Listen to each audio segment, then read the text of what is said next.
Sutra. Further, in this state of samadhi, the good person sees the disintegration of the form skandha and understands the feeling skandha. As he dwells in this purity, his mind is tranquil and at ease.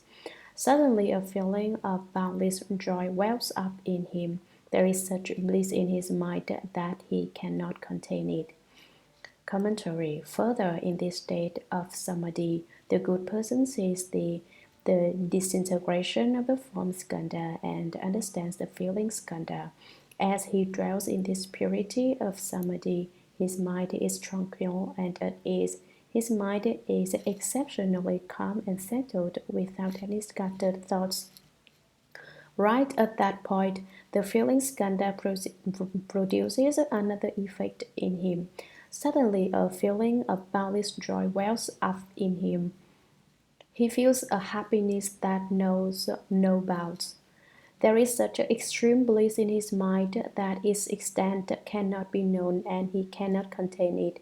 Even if he wants to stop the joy, he cannot. Sutra. This is called experiencing lightness and ease, but lacking the wisdom to control it.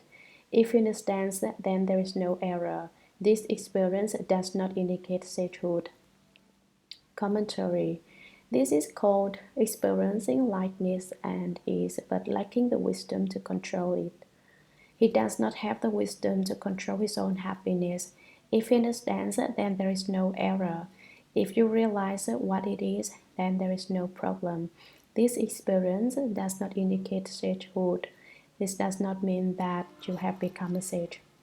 Sutra. But if he considers himself a sage, then a demon that lacks happiness will enter his mind.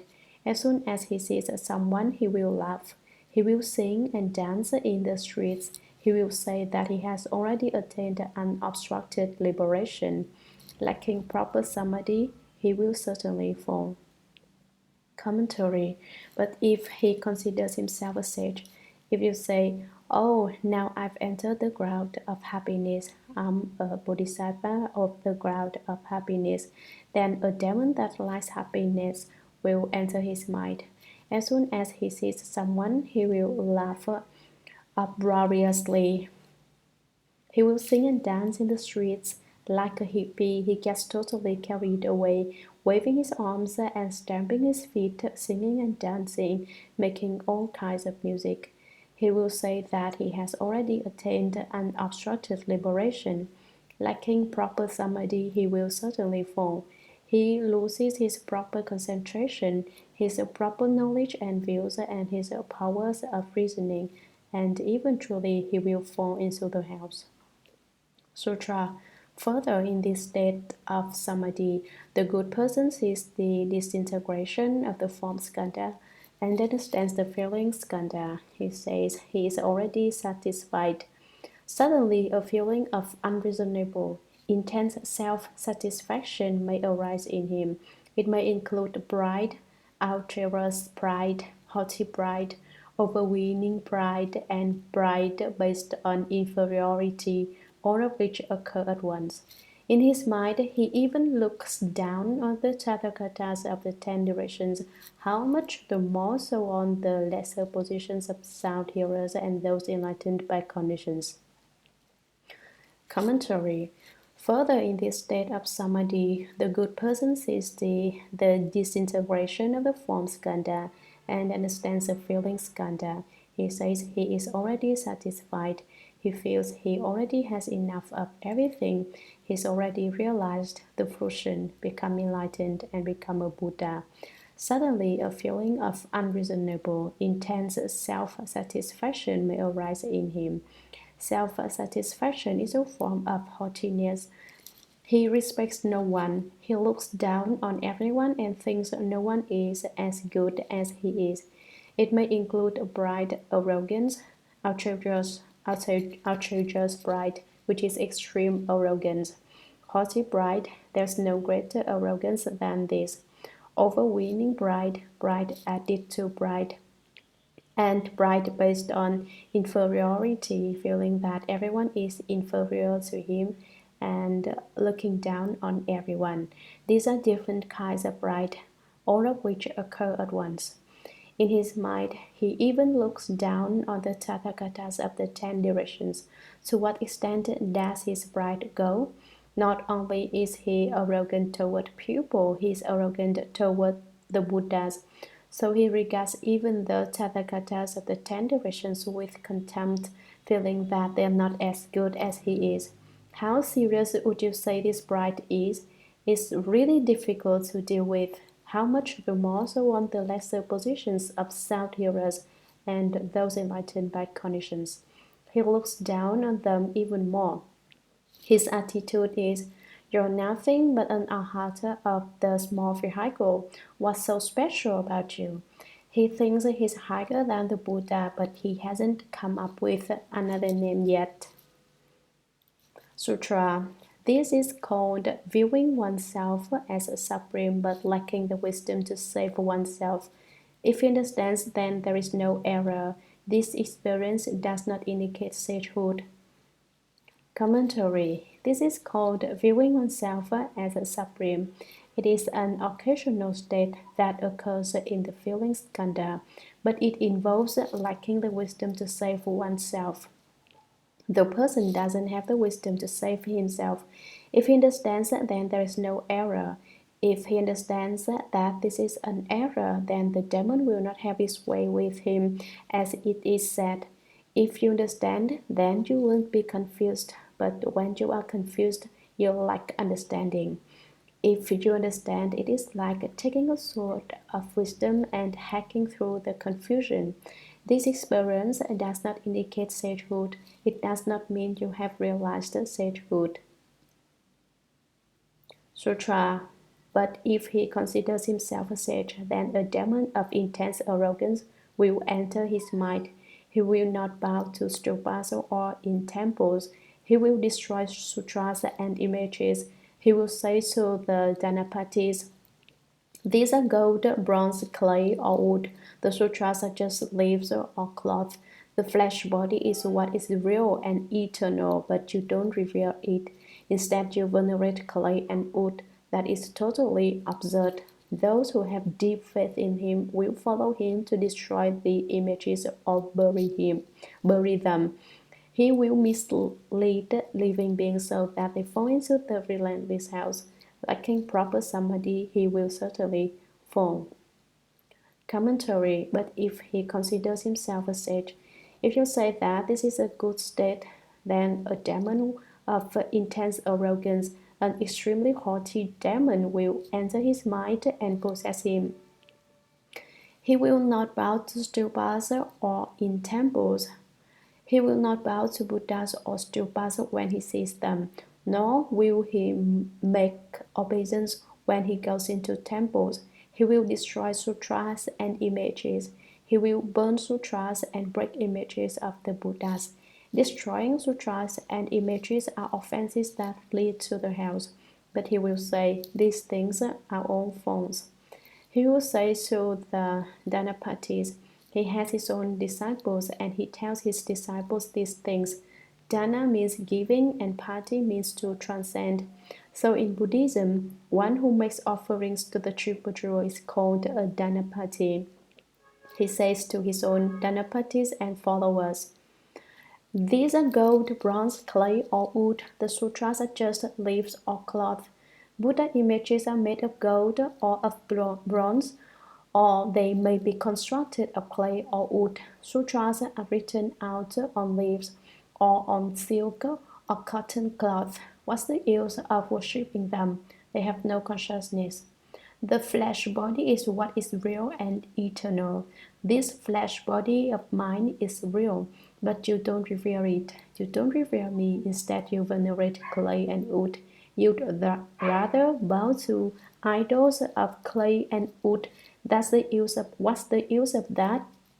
It would be better for you to bow to me than to them. That is totally absurd. What awareness do these pieces of wood have? It's ridiculous for you to bow to them." Those followers who have deep faith in him, who deeply believe in him, will follow him to destroy the Buddha images and burn the sutras or to bury them in the ground. Through such behavior, he will mislead living beings so that they will not believe in Buddhism, but will have doubts instead. He will hinder them like that, and they will definitely fall into the relentless house. Lacking proper samadhi, he will certainly fall. Sutra. Further, in this state of samadhi, the good person sees the disintegration of the form skandha and understands the feeling skandha. In his refined understanding, he awakens completely to subtle principles. Everything is in accord with his wishes. He may suddenly experience limitless lightness and ease in his mind. He may say that he has become a sage and attained great self-mastery. This is called attaining lightness and clarity due to wisdom. If he understands, then there is no error. This experience does not indicate sagehood. Commentary. Further, in this state of samadhi, the good person sees the disintegration of the form skandha and understands the feeling skandha. In his refined understanding, his understanding becomes even more refined than before. He awakens completely to subtle principles. At this time, he gains a thorough understanding of very fine and subtle principles. Everything is in accord with his wishes. He may suddenly experience a state of limitless lightness and ease in his mind. He may say that he has become a sage, a Buddha, and obtained great self-mastery, the greatest happiness and ease. This is called attaining lightness and clarity due to wisdom. Having uncovered a little wisdom, you obtain a state of lightness and purity, and that's all. It certainly does not count as an extraordinary state. If he understands, then there is no error, no problem. This experience does not indicate sagehood. You should not think this state is the realization of sagehood, for it is not. Sutra, but if he considers himself a sage, then a demon that lacks lightness and clarity will enter his mind. Claiming that he is already satisfied, he will not strive to make further progress. For the most part, such cultivators will become like the unlearned bhikshu. He will mislead living beings so that they will fall into the avashi hell. Lacking proper samadhi, he will certainly fall. Commentary. But if he considers himself a sage, if upon having this state of light ease, he thinks he has already been certified to the fruition of sagehood, then a demon that lacks lightness and clarity will enter his mind. This demon, who also experiences the state of light ease and sublime clarity, will possess the person, claiming that he is already satisfied, that he has perfected everything. He will not strive to make further progress. Above, there is no Buddhahood to accomplish, and below, there are no living beings to save. He does not need to become a Buddha, for he has already become one. Nor does he need to save living beings, for he has already finished saving them. He has already accomplished the Buddhahood he was supposed to accomplish, and he has saved the living beings he was meant to save. Therefore, he does not seek further progress.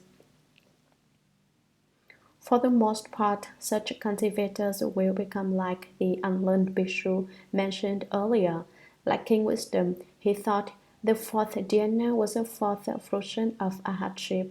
He will mislead living beings so they don't know the proper path and do not recognize the Buddha Dharma. He confuses and hinders living beings so that they will fall into the avashi hell. In the future, this sort of person will fall into the relentless house. Why? Lacking proper samadhi, he will certainly fall. Since he has lost his proper samadhi, he is bound to fall into the relentless house. Sutra. Further, in this state of samadhi, the good person sees the disintegration of the form skandha and understands the feeling skandha. In that clear awakening, he experiences an illusory clarity. Within that, suddenly he may veer towards the view of eternal extinction, deny cause and effect, and take everything as empty. The thought of emptiness so predominates that he comes to believe that there is eternal extinction after death. This is called the mental state of samadhi dissolving, so that one loses sight of what is right. If he understands, then there is no error. This experience does not indicate sagehood. Commentary. Further, in this state of samadhi, the good person sees the disintegration of the form skandha and understands the feeling skandha. At that time, in that clear awakening, when he seems to understand but does not truly understand, he experiences an illusory clarity which is not real. Within that illusory clarity, suddenly a change occurs. What is it? He may veer towards the view of eternal extinction, deny cause and effect, and take everything as empty. He says, when a person dies, he's gone and dead forever. Therefore, to talk in terms of cause and effect is incorrect. There's no cause and effect. When people die, they no longer exist. So how could there be cause and effect? Everything is empty. Committing offenses is empty, and so is creating blessings. It is all empty. The thought of emptiness so predominates that he comes to believe that there is eternal extinction after death. The more he thinks, the more he feels he's right. All is empty. Once you die, it is all over. Everything is empty. At that point, he becomes convinced that people are gone forever after they die. The text reads, if he understands, then there's no error. It is not an indication of sagehood. One sentence must have been left out of the text when it was originally copied. We can insert it here. This is called the mental state of samadhi dissolving, so that one loses sight of what is right. At this point, his samadhi is gone, so he develops a thought of emptiness and loses his sense of what is right. If he understands, then there is no error. This experience does not indicate sagehood. This is not the state of realizing sagehood. Sutra, but if he considers himself a sage, then a demon of emptiness will enter his mind. He will slander the holding of precepts, calling it a small vehicle dharma. He will say, since bodhisattvas have awakened to emptiness, what is there to hold or violate? This person, in the presence of his faithful Dhanapatis, will often drink wine, eat meat, and engage in wanton lust.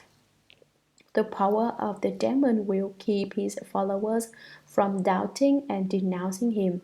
After the ghost has possessed him for a long time, he may consume excrement and urine, or meat and wine, claiming that all such things are empty. He will break the Buddha's moral precepts and mislead people into committing offenses. Lacking proper samadhi, he will certainly fall. Commentary. But if he considers himself a sage, if he views this as certifying to the fruition of sagehood, then a demon of emptiness will enter his mind. It will enter and possess his body. He will slander the holding of precepts, calling it a small vehicle dharma. He will say, don't observe the precepts, that's a dharma for the small vehicle. Great vehicle bodhisattvas do not have so many bothersome restrictions. You don't have to pay attention to them.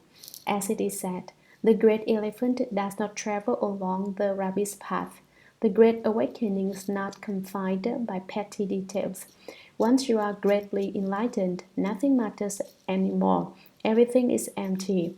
Wine and meat pass through the intestines. The Buddha dwells in the mind. So the Buddha, everything is made from the mind alone. The mind is just the Buddha, and the Buddha is just the mind. That's what he says. He even slanders the holding of precepts, saying, only adherents of the small vehicle observe precepts. Followers of the great vehicle do not need this. Actually, the precepts for the great vehicle are even more explicit, and even less should one violate them. He just phones these uninformed people who have never studied the Buddha Dharma and do not understand any of the principles explained by the Buddha. That's why no matter what he says, they take it as an order to be followed, believing that what he says is right. Why do they believe him? Just because they have never heard the Buddha Dharma and don't even know what the Buddha Dharma is. He will say, since great vehicle bodhisattvas have already awakened to the emptiness of all dharmas, what is there to hold or violate? How can there still be a holding of precepts or a violating of precepts? There's no such thing.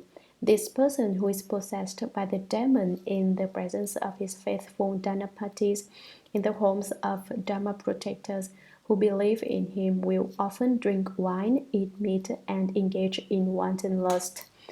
The phrase engage in wanton lust is very important. Buddhism teaches people not to have lust and desire, yet his desire is excessive. He engages in defined practices of lust, yet people still believe in him because he has a demonic power. The power of the demon will keep his followers from doubting or denouncing him. They have tremendous faith in him. After the ghost has possessed him for a long time, he may consume excrement and urine or meat and wine, claiming that all such things are empty because he is possessed by a ghost. He will not think of excrement as something unclean, and he will also casually drink urine. He will say that eating excrement and drinking urine are neither defiled nor pure, using the phrase from the Heart Sutra. That's how he will distort the sutra's meaning.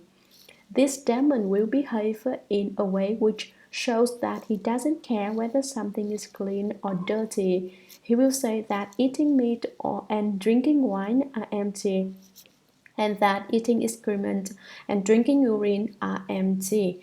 In general, everything is empty. He will break the Buddha's moral precepts and mislead people into committing offenses. Then, lacking proper samadhi, he will certainly fall. He deserves to fall into the hells.